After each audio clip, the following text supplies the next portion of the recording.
I'm going to welcome everybody. Thank you. I can't believe it's our last class for this one for how Buddhism helps. And it has been very, very full of information that will probably last me the rest of my life and beyond. and here is Miffi coming from Australia. And thank you very much. Well, it's a joy to be here. I really, really enjoy these the meetings on the interwebs like this. So hello to the Australian people. Good morning and good evening to those on the other side of the world from me, though it seems very, very close, which is really lovely. So yes, we're on our fourth session, Bodhicitta, which you may or may not have heard the term, and kind of how to join it right now with our own life, Bodhicitta, and also how to avoid burning out. Because clearly if you're here at this class, you want to make your life a good life, you want to help others, you want to contribute to the world, all of those things. And so we have this good-hearted intention, but it's very easy to burn out. It's very easy to overextend ourselves and then not know why we get demoralized or why we get crestfallen about things. And all of our good intentions can flip over and we get quite upset. So how come all of this happens? How do we avoid it? So we're going to have a look at how to develop compassion, how to develop a compassion that's not biased, and that naturally takes a sense of responsibility and care for others, and how to kind of marry it with our feelings and not get it confused with our feelings so that we don't get overloaded and burn out. Anyway, so that's the aim today. Let's see how far we get. Of the big three that we've been doing, this course is based around the three principal aspects of the path. So Bodhicitta is one of those, the big three. And it is an enormous topic. I remember Lama Zopa Rinpoche, when he came to Australia to lead a 4-week course on Shantideva's Way of the Bodhisattva. And in those 4 weeks, we actually didn't get past the introduction. We didn't even get to the text because Rinpoche just spent the entire time talking about how amazingly important Bodhicitta is. So it really is something to grasp with both hands and start developing right now. So for that, let's set our motivation for today. And we've got the two works. We've got the purpose for ourselves, the work for ourselves, and the work for others. So the work for ourselves is mostly to do with renunciation, of letting go. The work for others is the big one. It's what motivates us and gives us energy. And when we set our motivation, we've got a short-term motivation, the temporary one, which is usually the one that got us here. We want to find out something. We've got a new interest. We've got somebody that we want to help. We have a question. So those first intentions, the temporary ones, are a really good starting point, but we've got to make sure we don't leave it at that. We've got to extend our motivation. So why put a limit on our reason for being here? What's the biggest reason that we could possibly have? The utopian vision of all living beings safe, freed of their suffering, achieving a state of full awakening and everlasting peace, oneself and all others. This entire vision. Whatever you can think of that's the very, very best. So why limit our motivation? Why not start with the big one and then everything else comes along with it? So the biggest reason for doing the class is that by us just being here, it's the start of bringing this incredible, vast vision into reality. So let's have the courage to think, okay, that's why I'm here. It's going to go from here all the way to there. Enlightenment, peace, complete freedom from suffering for all living beings.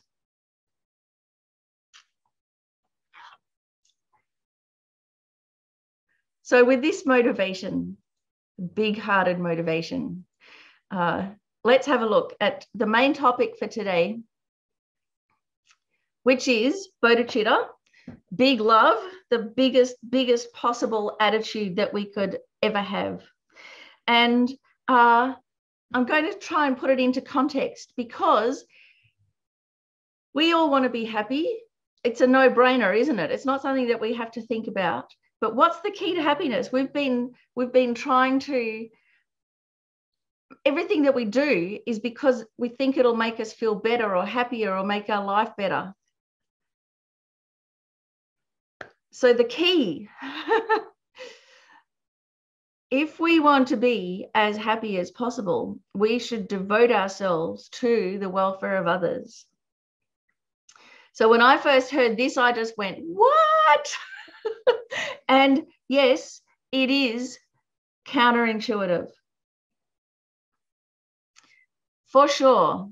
And it's quite difficult to hear, especially when you're suffering. And that's okay. Don't be ashamed. It's all right, because, you know, we have a very instinctual response to this. But unfortunately, our instinct, our wish to be happy, doesn't necessarily mean that we go and do the things that bring happiness. If it was natural, with the amount of effort we've been putting in, we would be happy by now. We would be free by now. We would be enlightened, but we're not. So why? It's not from the lack of the wish. It's because where we've been putting our efforts isn't working. In fact, as we know, a lot of what we do can backfire and actually make things worse. So this is why this key is so crucial, because it is counterintuitive. It's like it goes completely opposite to what we'd normally think, and yet we just have to try it, and it's amazing. The result is amazing. So there's a wonderful quote from His Holiness: "If you follow delusion, only suffering follows.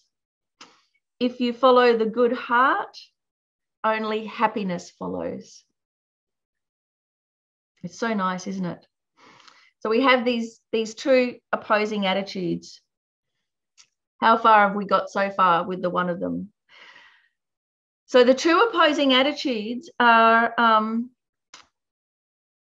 of talked about in terms of this a definition called self-cherishing and cherishing others. So it sounds a little archaic to me, that language. But the self-cherishing is a little bit like looking after number one. So we hear that in our everyday life, don't we? Got to look after number one first. But why does looking after number one bring us so many problems? And the more we try to look after number one, often the more alienated we feel, the bigger our problems get, the less satisfied we are. And how come when we do care for others, it brings us such happiness, even if we're having a hard time personally? Even just with a pet, you know, when you care for your cat or your dog or your goldfish, you might be miserable, but just looking after them, you feel better. Being able to share with them, you feel better.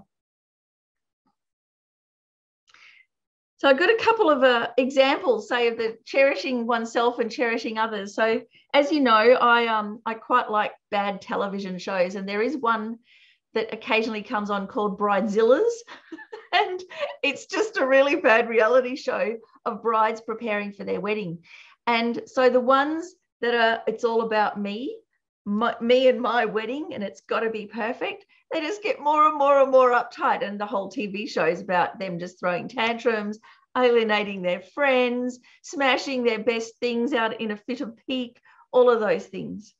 So it's really clear, isn't there? If the motivation is just me, look out for number one, it's just a never-ending trouble. But why do we have weddings? We have weddings because we need a witness to our love, and we care for all of our friends. We want them to share in it. So if you have a wedding with the thought, it's ours. It's for everybody. It's a group experience, and you want all of your friends to have a really enjoyable, perhaps even profound time, then you can relax, isn't it? And then even if it rains, it doesn't matter. It becomes a memorable experience. So you can see just how counterintuitive it might be. So these two attitudes, self-cherishing and cherishing others, they're like two opposing attitudes. And as I'm going to give you a couple more examples, and I'd like you to think if anything else comes to mind, because I'll ask you if you've got any ideas too. So these two opposing attitudes, so self-cherishing doesn't necessarily just mean being selfish. It actually means being neglectful, neglecting others. So we have obvious self-centeredness and selfishness, but there's a spectrum, and it goes all the way to just not noticing that others are there or not caring about them. And if we don't care about them, then we neglect them. We dismiss them. We don't even see that they're there. And one of the things about being neglectful of others, or not noticing that others matter, is that there's nothing stopping us from retaliating.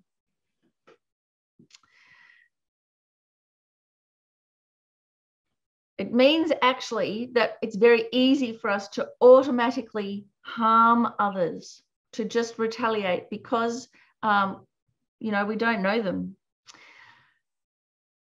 So, of course, with self-cherishing, we're all suffering, but what happens is we cause others to suffer. And for this, it's like a Pandora's box. It's the door to all problems. You open up self-cherishing and every other problem comes along with it. So actually, self-cherishing isn't a afflictive emotion or delusion as such. It's just this kind of attitude, but every other problem stems from it. And so I'll give you one example. If you've been driving in traffic and there's some really bad drivers, you may be the type of driver that yells at them or mutters under your breath, or you may even flip them the bird, whatever it is. But usually, say if you did yell at them, and then as you're driving past that car, overtaking them, you look over and you notice, oh my God, that's my grandmother. I can't believe I said that to her. Big difference, isn't it?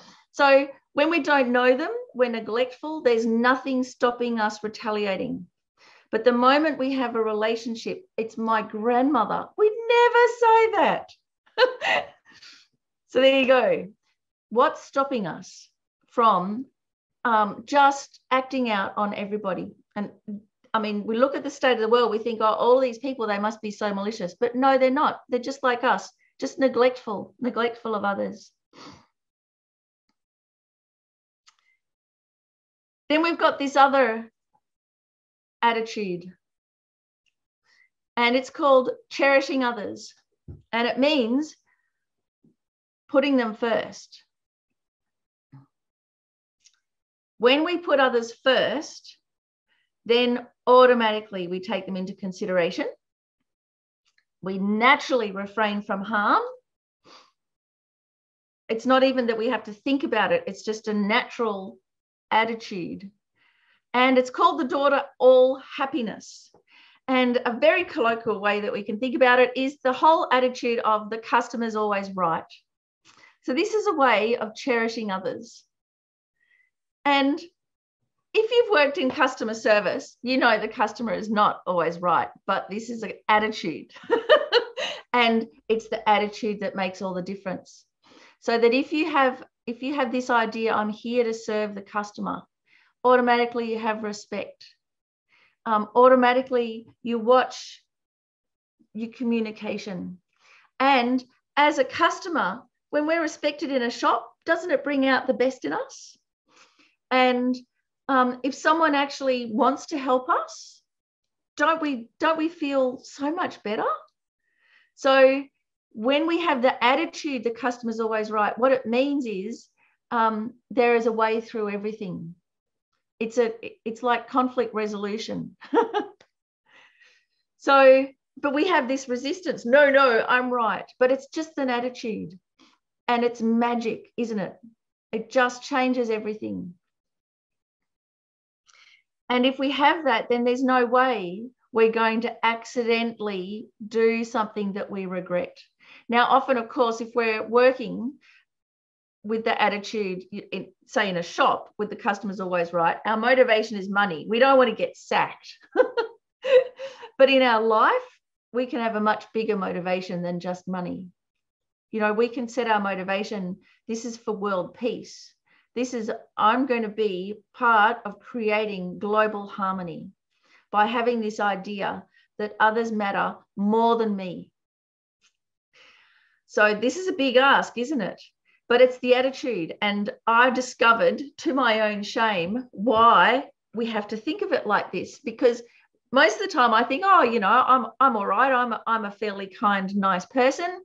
But actually, I just respect others if they respect me, or I'm just gentle with others if they're gentle with me, or generous with others if they're generous with me. But if someone's suddenly rude to me, then it's like all bets are off. I'm rude back. So we live in this state of we're quite oblivious. We think we're kind of nice until someone's nasty to us, and then we're nasty back. That's a double standard. So actually the way to get over that is to think, even when someone's nasty to me, even when someone's rude to me, I'm going to show them respect. So when push comes to shove, we have to put them first. We can't think of it as we're all equal, because that doesn't work. We're all equal until there's a difficulty, and then I'm first. So the way to actually make sure we're all equal is to change our attitude to go, you first. You matter first. Whatever I do, I keep your needs in my mind, then everything else will work out. So there's an example I can give you for this of how come this really works. If you've ever lived by yourself, one of the big challenges in life is just life maintenance, cooking, eating, shopping, all of those things. And when I lived by myself, I didn't make anything very flash. In fact, I just ended up, eating baked beans over the sink. I didn't even bother putting them in a bowl. Like who could be bothered? You just do whatever you have to do. But if you've been in lockdown and suddenly you're allowed to have friends over, even if you're like me and hate cooking, you're going to make those baked beans really beautiful, and you're going to put little nasturtiums around it to beautify the dish, and you're going to have a nice tablecloth. You're going to do everything. You're going to go all out. So this thought of doing things for others, it's not a drain. It's actually what gives us energy. It's what makes us be able to be bothered. It's not a burden. So that's the really the thing to take away from this, that because it's for more than us, because it's for others, we get that much more energy. It's not like we get less. It's like, when you light a candle with another candle, it's not that the first one has less flame, you just multiply it. So in terms of self-cherishing and cherishing others, this idea that His Holiness talks about intelligent selfishness. So this is a real key to it. I've got the quote up here. So I'll read this out from His Holiness. Whether or not our kindness brings benefit to others will depend on a great many factors, some of which will be outside of our control. But whether we succeed in bringing benefit to others or not, the first beneficiary of compassion is always oneself. When compassion or warm-heartedness arises in us and shifts our focus away from our own narrow self-interest, it's as if we open an inner door. So really, we are the first beneficiary of thinking. When we think about others, we are the first beneficiary. So this is a way His Holiness often said, if we're going to be selfish, at least be intelligently selfish. At least make sure that the way that we look after ourselves actually benefits ourselves. So I was just wondering, does anyone here have an idea, have an example of intelligent selfishness, of when we look after others, how it also benefits us? Is there anything that comes to mind? Too much on the spot? Because, yes, Christy. Well, I was just reading the other day about the psychological and physical benefits of love for others, from others, touch from others, love from others. And if you treat someone that way with compassion, then you'll have it return. So yeah, that's the natural thing.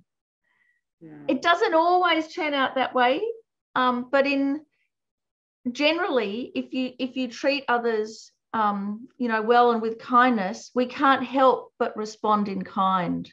It's like a mirror thing. And the only reason we don't, the only reason someone might rebuff it or be rude back, or, and you go to pat a cat and it bites you instead, is because they're experiencing some kind of trauma. So same with human beings. You're kind to someone, and if they just throw it back in your face, it's because it's coming out of suffering. They're traumatized. But on a general level, yeah, you're right. People will spontaneously give it back. And I found this out, of all things, Christy, by working in a call center, and so you'd think in a call center, everyone's just going to slam the phone down on you, constant rejection. I was terrified. But actually what I found, I had in the time to dial all the numbers, I would set my motivation, and I'd just have time to do a really quick one, which was, may they be happier at the end of the call than at the beginning. And so then I had this sense of respect to people, and it came through, and hardly anyone ever hung up on me, and everybody tried to help. It'd be a survey about cat food, and they'd genuinely try and answer my questions, just because it's a human to human contact. And it just blew my mind, that on a neutral level, when you approach human beings in this respectful way, they will naturally bring out their best selves. It's amazing. That's an amazing story. So let's have a look then. Sorry. So here's the best example of intelligent selfishness so far. Just this week, the new variant of COVID coming out, Omicron. Now, why did that come out? How come? And we look at South Africa, where they've got some places it's 40% vaccination, and other places it's 8% vaccination. And we have our affluent countries where we've got billions of doses, and we're sitting on them for everybody's first dose, second dose, and booster shot. And the rich countries haven't shared. And so what happens when we don't share with the less fortunate countries, and we don't just put in the money and get them all vaccinated? It gives COVID a chance to get a bigger, better, worse variant. And now who suffers? Everybody suffers. And it's just because we've thought, no, me and mine, I'm going to look after me and mine. And it has this terrible consequence. I mean, it's the most out there example of intelligent selfishness. It's fine to be selfish, but let's be intelligent. So if we want to be safe, we have to make the whole world safe, and we've got to vaccinate the whole world immediately at the same time, and we have to pay the money to do it. Why? Because that way it's the only way we can be safe. But it's hard, isn't it? And this is where looking after number one actually opens the door to untold sufferings, because now the whole thing's going to start again. Borders closing and the stock market and the this and the that and lockdowns. And, you know, we don't need to describe it. We know what's coming, but it's coming again faster. So if we can remember, it's in our best self-interests to look after everybody, even that. You don't have to feel like you care about anybody else. That's, you know, that might be too advanced, but at least the intelligent selfishness. That way we'll be able to keep safe. All right. So now let's get to Bodhicitta. And then I wanted to talk a little bit about empathy and burnout. But Bodhicitta, which is the topic of today. So what is Bodhicitta? It's an altruistic intention. An altruistic intention to become a Buddha. Why? For the benefit of all sentient beings.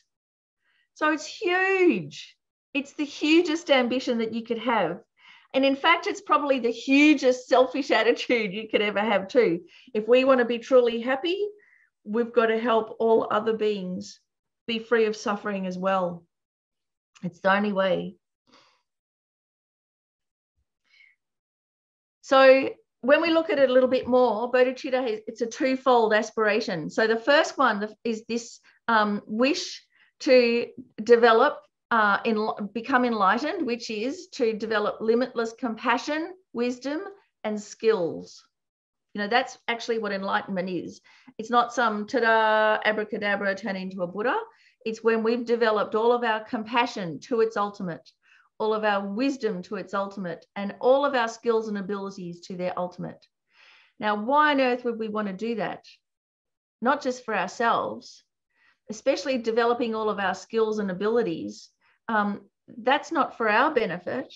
That's for the benefit of others. So that's the second part, which is, why do all of this? To be able to alleviate the suffering of all beings and bring them to lasting happiness. So it's a lot like becoming a doctor. So when you go and become a doctor, I don't know how many decades it takes, but, you know, there's many, many, many years at uni. And for that whole time, you're not able to be a doctor. So what gets you through all of those years isn't thinking about, oh my gosh, I hate statistics or anatomy or learning all the Latin names for this or that or whatever. What's getting you through is thinking about, when I'm a doctor, I'm going to be able to help others. So it's not like I become a doctor, the end, they lived happily ever after. It's you become a doctor so you can get going. So then you can really help others. Because at the moment, we just want to help. How do we know what to do? We could actually stuff it up more. So we've got to get trained. That whole time that you're training, it looks like you're not helping anybody. But you're training so that when you go out into the world, you can help without harming. So very, very similar. We're training our mind. We're developing all of our good qualities to their utmost. And we may not be able to help people out there, but it doesn't mean we're navel gazing. It means we're in training. And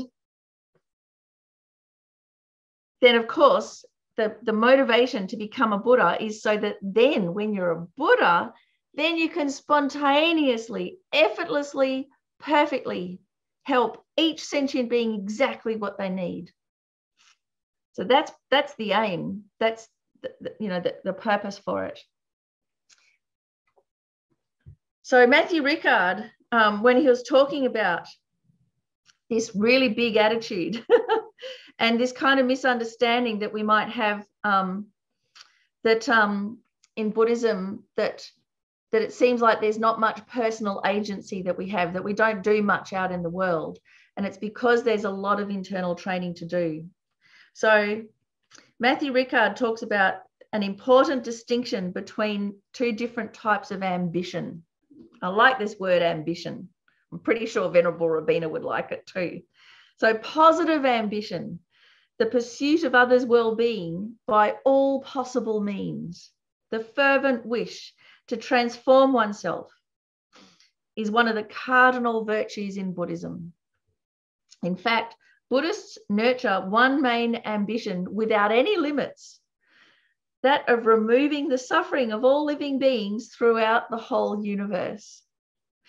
That sort of ambition stops you succumbing to inertia and makes you strong-minded and determined.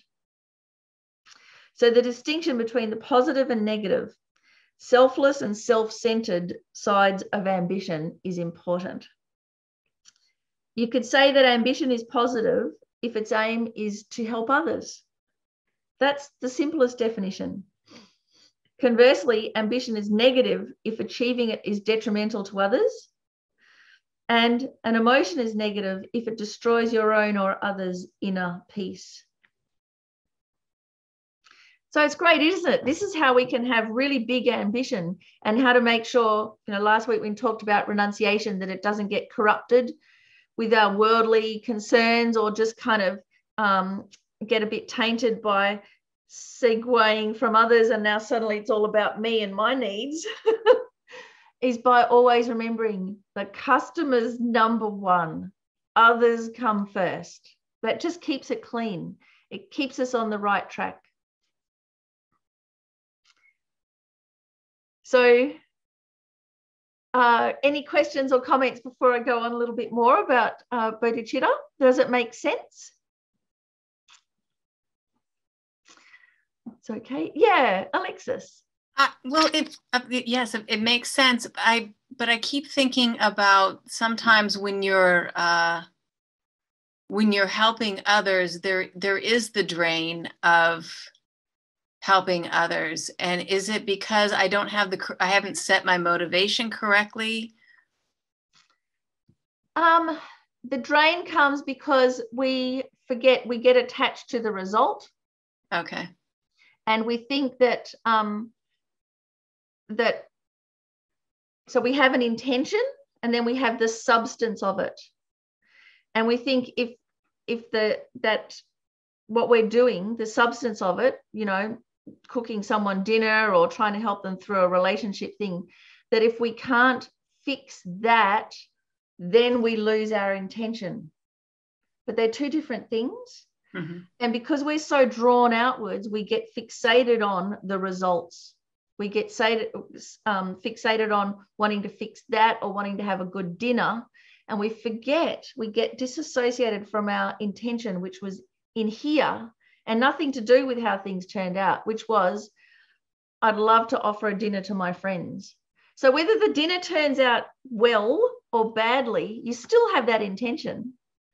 And I'm a hopeless cook, but I still want to offer a nice dinner to my friends. But I've learned how to do it now because I actually gave my friends salmonella poisoning. I'm such a bad cook. And so I was kind of banned from cooking. And in fact, when I had a dinner party, they would bring the food and I would present the party. So, you don't have to lose your intention. But because we grasp at inherent existence, because all of our senses go out there, we think the suffering and the problems and the happiness are all out there, we get fixated on that and it draws us away from the intention. The moment that happens, we get burnout. So, this happens a lot with first responders, for instance, because it's all about helping the people right there in front of you. And then if you can't help them, then you lose your wish to help. You can see how they're intertwined together so much. Whereas actually, when you think about it, many people will die that the first responders are trying to help. No matter how much they do, those people are going to die. They're too far gone or they're too hurt or whatever. That doesn't mean you lose your intention to help. But this is why we get tired. It's that grasping at that external. So good point, Alexis. Thank you. Thank you for that answer. Good answer. Thank you. So here's some things about what bodhicitta is not. Bodhicitta isn't necessarily a highly emotional state. So it can come from empathy, but that's not all it is, because we can care about others without feeling nice about them. For instance, if you work for animal rights or to preserve threatened species, you can care deeply about crocodiles and snakes, but you don't want to go hug them. You may feel, you may care about them in your heart, but it doesn't necessarily mean you feel really warm and lovey-dovey towards them. So don't just think bodhicitta is emotional. It's much bigger than that.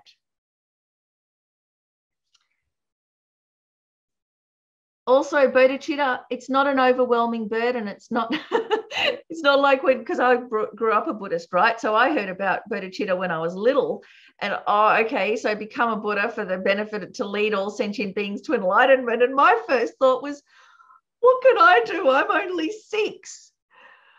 It was quite heavy for me. But that's because I didn't have the background that it is actually possible to do this. So why would we say no? Not only that, but like with the cooking, you know, when it's for others, you get much more energy than if it's just for yourself. So if you are feeling that bodhicitta is an overwhelming burden, it's because you're missing a piece of the puzzle. Also, it's not that we can't do anything until then. All the steps along the way, it develops our bodhicitta. We can just do little things. We can just pick up the shopping for somebody, or just familiarize our mind with wishing others to be free of suffering and have everything that they need. So it may seem inconsequential in the scheme of things, but it's big. And it doesn't mean being passive.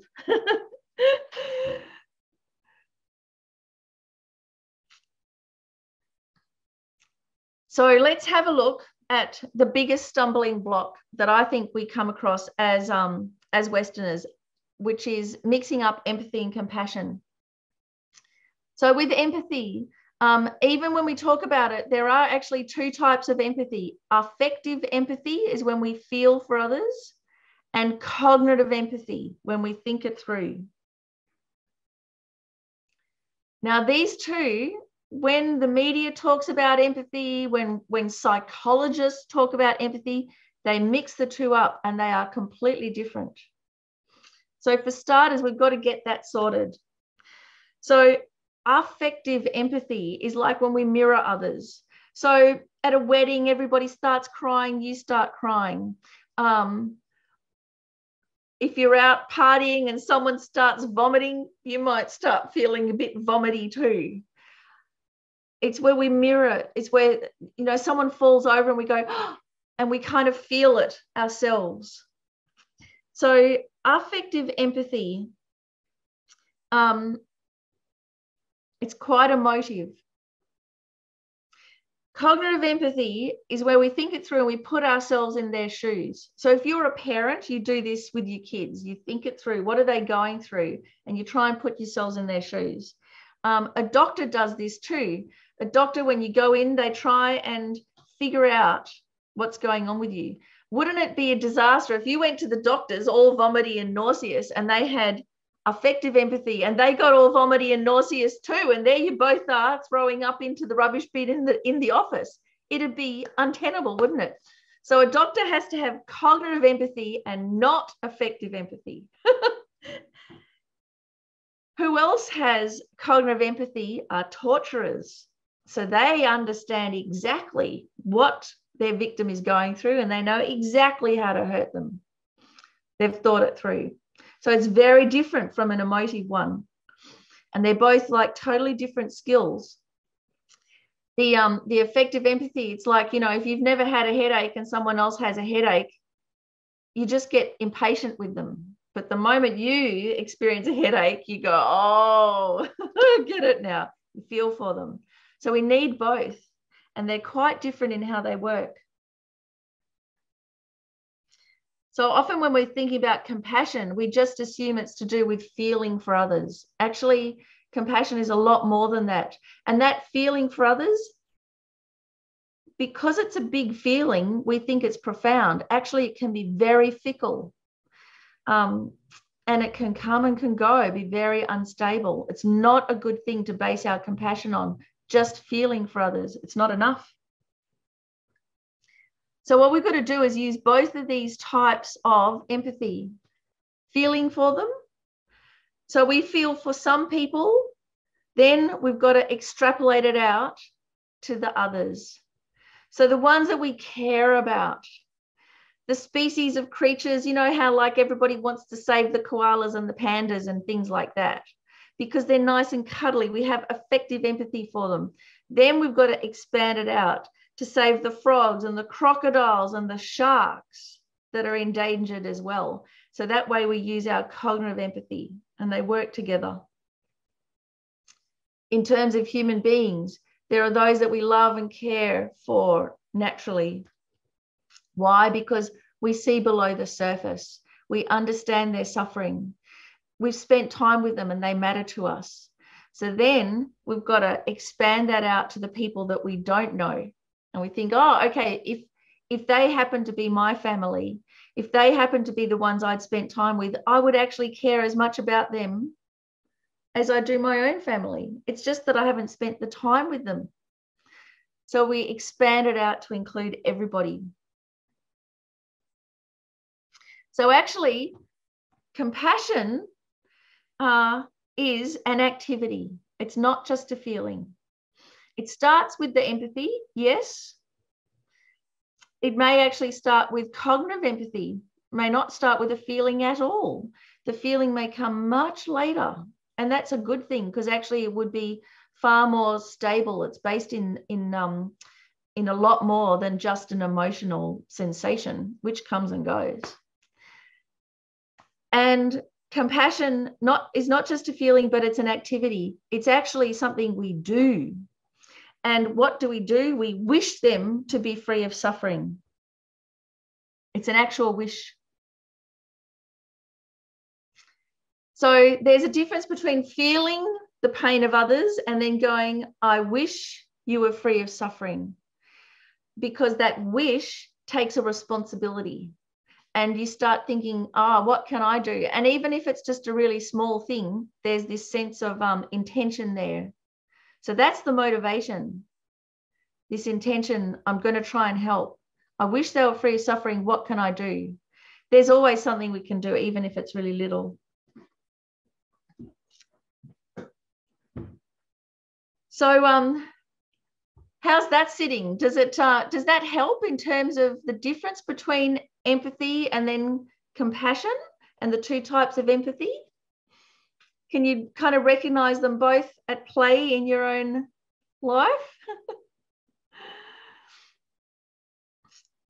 So, I mean, I know most people at a Buddhist center probably have a whole lot of that affective empathy, just naturally kind, touchy-feely people. I'm way on the other side.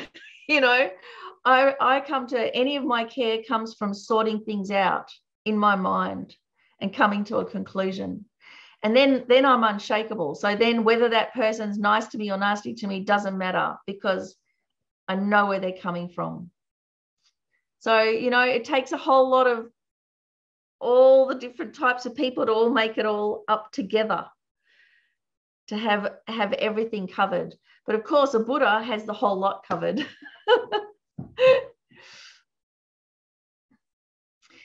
So shall we do a little meditation then that incorporates these two attitudes? It's a short contemplation on equanimity and how to level things out without going bland. So we've got a little bit of time. We can just have a go. Let's do this reflection. So imagine that you're sitting on a nice hillside. It's a beautiful day. The air temperature's just right. You're on a gently sloping hill looking at the nice view. And there are some people surrounding you. So starting off, the people either side of you are the ones that have supported you the most in this life.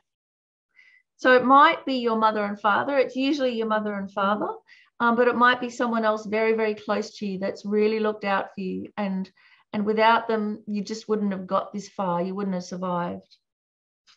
So imagine them sitting at either side of you, having a picnic together, and it's really nice. So feel that warmth that you just spontaneously feel for them. And feel how you wish them the best. You wish everything good for them. And have that feeling like beautiful, warm, golden light, and feel it spreading from your heart through your body and to them.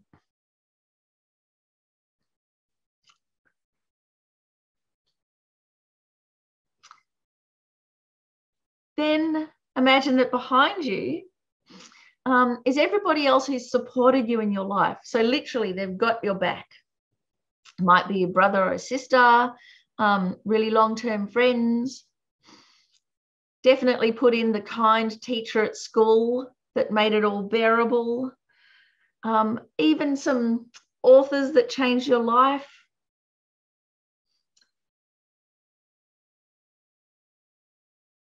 Feel their support and feel how you naturally wish that they were happy, that good things come to them, that they have everything that they need. So feel that warmth in your heart also spreading out to them too.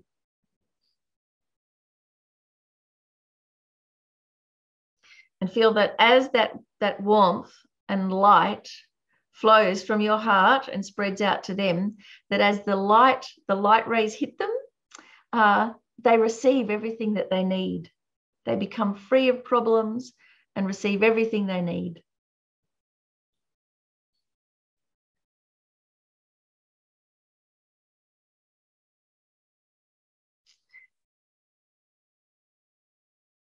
And now, arranged in front of you, so a little bit lower down the hillside, also looking out at the view, are all the people that have challenged you, that you've had real difficulties with. But think of them in this way. So maybe the really rude boss that you got to practice patience with. Maybe a bully that you stood up to, that you got to practice courage with and protecting others.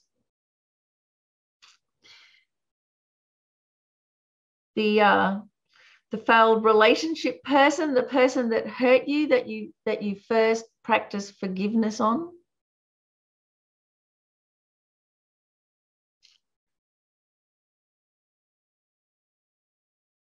And then feel that warmth in your heart also flow to them. And as that light and warmth flows to them, it releases them from their turmoil, their emotional bondage, from all their negativity that they've been imprisoned in. And feel that all that negativity and maliciousness and ignorance just falls away from them like a crust. It just breaks open and falls away, and they're released from it.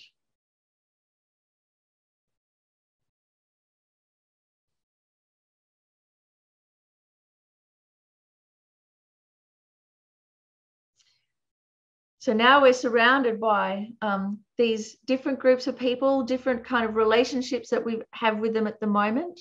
But our loving kindness, that warmth in our heart, is like this beautiful golden aura that encompasses them all. And then spreading out on the hillside in all directions are all the people through history that have indirectly benefited us. Indirectly, they've contributed to our well-being. So here we are in the modern world. So everybody who worked on all those computers and just developed software and never got any royalties from it. And here we are benefiting by instantaneous communication. So imagine them there Imagine everybody who's ever worked in developing agriculture so that we can have pretty much instant food on the table. So all the practices of agriculture throughout the ages, all the way back to like ancient Egypt, all those people, those slaves that worked in the fields, that developed all of these agricultural practices so that we now have pretty much unlimited food. So all of those individual living beings that we're continuously benefiting from, all the union workers and organizers that put their life on the line for a living wage, for safe working conditions down in the mines, in the shops, all the women suffragettes that gave up their life and their welfare so that we can have our own bank account. We're allowed to work. We're allowed to read. This incalculable amount of human beings that we're continuously benefiting from. They're long gone, but we have their benefits. So imagine all of them surrounding you. It's like the world of support. All the medical researchers, many of them that endured humiliation from their peers, all those inventors that just failed and failed and failed and failed before they made their invention. Even if you wear spectacles, if you wear glasses, there's people that lost their life for being a heretic, for experimenting with optics. And here we are benefiting. So all of this benefit from total strangers. And let that warmth of loving kindness spread out to all of them too. How it just flows from your heart as easily as breathing.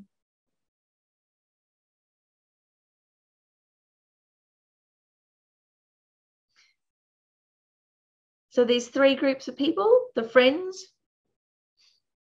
who supported you, the challengers who without you wouldn't really have any strength of character,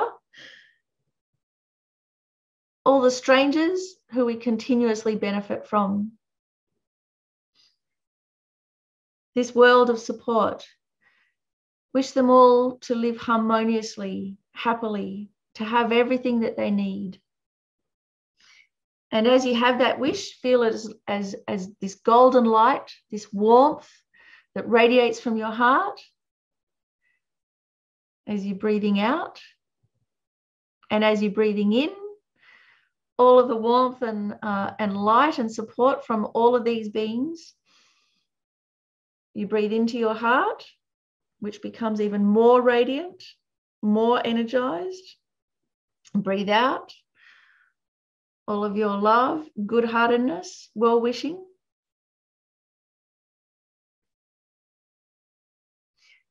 Like great waves.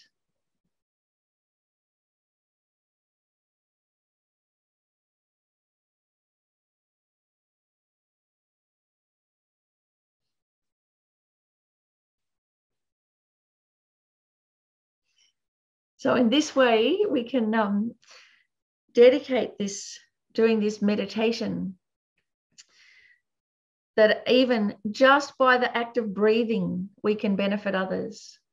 We can accustom our mind to this big-hearted attitude of sending out waves of warmth and kindness, and then being re-energized every time that we breathe in, receiving the benefit, the world of support from all living beings. And if we can accustom our mind to this so it becomes as second nature as breathing, then we can dedicate that every breath that we take takes us closer to enlightenment, closer to being able to actually benefit all living beings just like they've benefited us.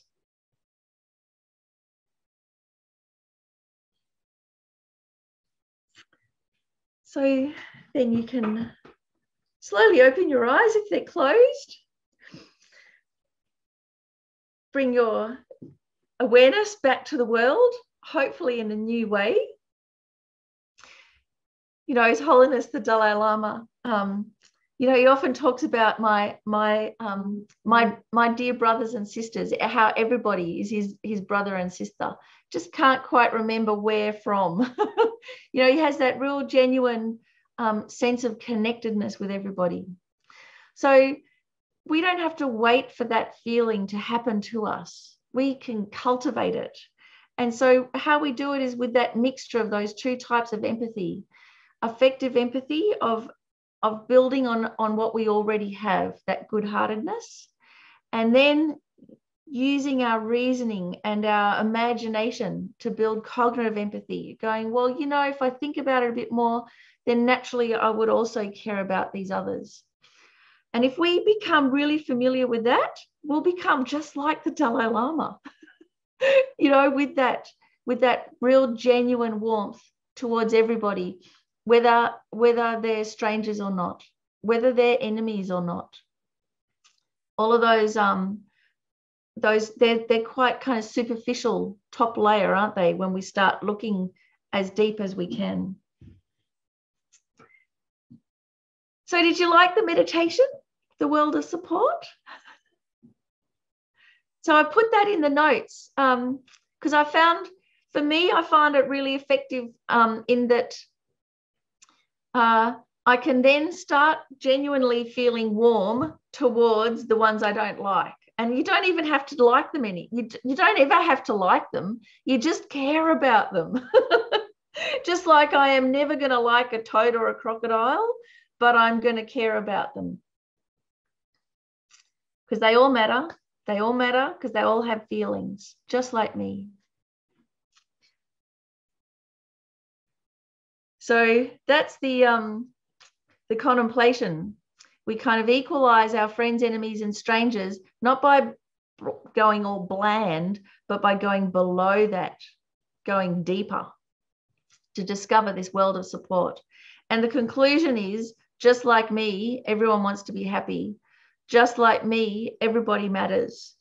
And so just like me, I have to work for the benefit of others. And if I want to be happy, I've got to put others at number one. So that's the intelligent selfishness, the most radical advice from His Holiness, the Dalai Lama. If you want to be as happy as possible, devote yourself to others. And then when we have this equanimity, this sense of care for everybody, our good-heartedness won't lead to violence or hatred, because we won't be just working for me and mine and against our enemies. We'll be working for everybody. So it means that all of that good-heartedness won't devolve, won't become biased or favoritist or fundamentalist or any of those things. We can use both effective and cognitive empathy to develop this unbiased, impartial compassion, the one that encompasses everybody. And as we know, if we don't include everybody, we ourselves will suffer. And with Bodhicitta, this big-hearted attitude, got to become a Buddha. Why? For the benefit of everybody. Then it brings all the goodness to our life. Then we can't help but benefit. And I actually think that then everything actually starts going well. Just like me, everyone wants to be happy. So Lama Yeshe often says, with Bodhicitta, then everything starts flowing. And I found this, I haven't got Bodhicitta, but when I first came to Lungri Tampa Center, and I went from having my own business, being self-employed, to being the program coordinator at Lungri Tampa Center. So it was instead of for me, for others. And I thought, oh my God, this is going to be as hard as having my own business. But actually, so many things went easier. And I got so much more help from others. And things worked out. Like I actually started trusting people because things would work out with this attitude. And it was completely different from that uphill slog of being self-employed. It was a really marked difference. And to this day, it's got more and more so. So that takes us to the end of this course and How Buddhism Helps. I hope you've got something from it and some help from it. And really that How Buddhism Helps is sure with the immediate stuff, but it can help us all the way to complete freedom and all the way to enlightenment, so we can free everybody else from their torment. Like that's how it can help. It's the big picture. So thank you so much for coming along, and it's been wonderful to see you each week and to make new friends like this. Unless there are any last questions, was there any last questions or comments? We're all good.